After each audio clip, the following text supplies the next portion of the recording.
नमस्कार दोस्तों, स्वागत है आपका। हमारे सब्सक्राइबर परिवार की एक माताजी है, उन्होंने मुझे तकरीबन 1.5-2 महीने पहले संपर्क किया था। उनके साथ क्या हुआ था दोस्तों, कि तकरीबन 2 साल पहले उनका जो बेटा था वो बहुत ही अचानक इस दुनिया से चला गया था। बहुत ही कम उम्र थी, तकरीबन 23 साल उसकी उम्र थी। और उसके बाद उन्होंने ये कहा कि तकरीबन 10 साल पहले उनके पति भी इस दुनिया से चले गए थे। और जब उनका बेटा गया तब वो पूरी तरह से दोस्तों टूट गई। उनके जीवन में ऐसा कोई भी अपना ऐसा नहीं है, वो अकेली रहती है, तो इस वजह से वो बहुत ज़्यादा परेशान थी। मैंने जितना हो सके उनको वो ऑडियो या फिर विस्पयर ऋतु की किताब उनको पढ़ने के लिए कही, और जितना हो सके मैंने उनसे बात करने की भी कोशिश की। और मैंने कहा कि आप एकाग्रता से अगर ये सारी बातें सुनेंगे तो हो सकता है कि आपको कुछ सवालों के जवाब मिले। वो बार बार यही कह रही थी मुझे भी कि ये सारी चीज़ें मेरे साथ क्यों हुई, उसके जवाब उनको चाहिए थे। और उन्होंने कहा बाद में कि वो तकरीबन 10 दिन उसके बाद वो पास्ट लाइफ रिग्रेशन की जो ऑडियो थी उसका अभ्यास करती थी रात को सोते समय। वो कह रही थी कि वो कुर्सी पर ही बैठकर अभ्यास करने की कोशिश करती थी, क्योंकि बेड पर जब लेटकर वो सुनती थी तब वो कब सो जाती थी उसको ही पता नहीं चलता था। लेकिन कुर्सी पर भी जब बैठकर वो सुनने लगी तब भी फिर भी वो सोती थी उस कुर्सी पर। और वो कह रही थी कि बीच रात में या फिर कभी कभी सुबह ही उसको नींद खुल जाती थी कि अरे वो तो सो गई है। ऐसे ही तकरीबन 15-20 दिन चला और धीरे धीरे वो थोड़ी सी एकाग्र होने लगी। और वो कहने लगी कि उसके सामने उसको दिल से लग रहा था कि कुछ आए, लेकिन कुछ भी नहीं आ रहा था। लेकिन एक दिन दोस्तों तकरीबन 1 महीना होकर गया था उसको पास्ट लाइफ रिग्रेशन ऑडियो का अभ्यास करते करते, और 1 महीने बाद कुछ अलग हुआ। वो कहने लगी कि रोज़ की तरह वो कुर्सी पर बैठी, आराम कुर्सी जो होती है वैसी कुर्सी, और वो सुनते सुनते सो गई। लेकिन उस रात दोस्तों वो ये कह रही थी कि उनको एक अजीब सा सपना आया। उन्होंने ये कहा कि बचपन में उनका बेटा उनको एक गार्डन में लेकर जाने के लिए कहता था। वो गार्डन उसको बहुत पसंद था, और वो कह रही थी कि शनिवार के शाम को हम ज़्यादातर जाते थे और आते वक्त उसको मैं आइसक्रीम देती थी। ये रोज़ का चलता था, हर हफ्ते सैटरडे को। और उस दिन वो कह रही थी कि वो अपने बेटे के साथ वहाँ पर उस गार्डन में उसको दिखी। उसका जो बेटा था वो था तो छोटा, तकरीबन 2-3 साल का, जो उसने सपने में देखा। लेकिन वो कह रही थी कि जैसे वो पहले गार्डन में उसको लेकर जाती थी वैसे वो दिख नहीं रहा था। वो छोटा बेटा भी इस वक्त उससे भी ज़्यादा ज्ञानी लग रहा था। छोटी छोटी बातों वो कह रही थी कि मैं उससे पूछ रही थी, आज वो कुछ अलग उसका दृश्य दिख रहा था। तो इन सारी चीज़ों से वो थोड़ा सा अजीब उसको लग रहा था, लेकिन फिर भी वो कह रही थी कि मैं बहुत ही ज़्यादा अच्छा महसूस कर रही थी।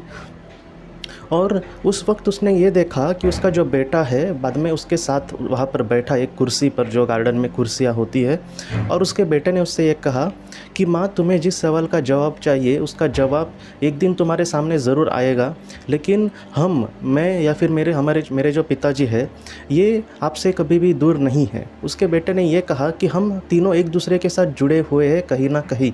हम सिर्फ इंसान या फिर कहते हैं ना शरीर नहीं है, शरीर से भी बढ़कर हम कुछ है और हम एक दूसरे से जुड़े हैं।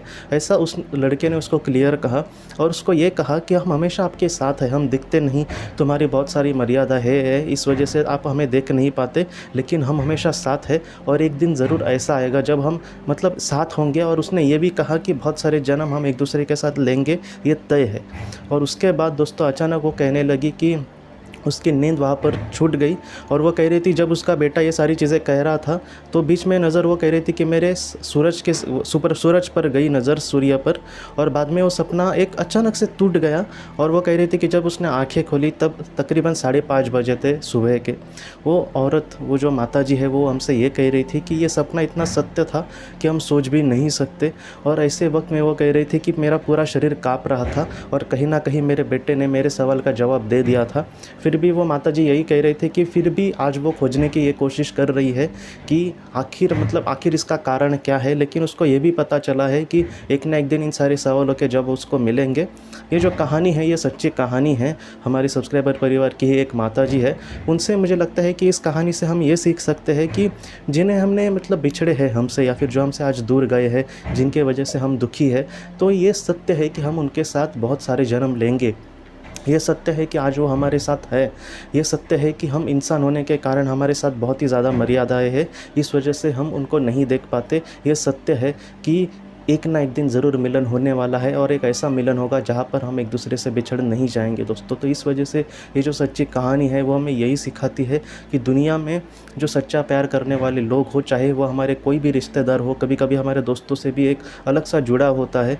तो ये जो ऐसी दोस्ती है या फिर ऐसे जो हमारे माता पिता का प्यार, एक बेटे का प्यार या फिर हमारे रिश्तेदारों का प्यार, जो सच्चा प्यार है जहाँ पर स्वार्थ नाम का एक कण भी नहीं है, वो जो प्यार है दोस्तों कभी भी नहीं मरता और वो हमेशा अमर रहता है। आज की इस कहानी को लेकर अगर आपके कोई भी सवाल हो तो आप ज़रूर पूछें, जितना हो सके मैं उसका आपको जवाब देने की कोशिश करूँगा। हम अपनी अगली वीडियो में मिलते हैं। आप अपना अपने परिवार का ख्याल रखना। आपका बहुत बहुत धन्यवाद।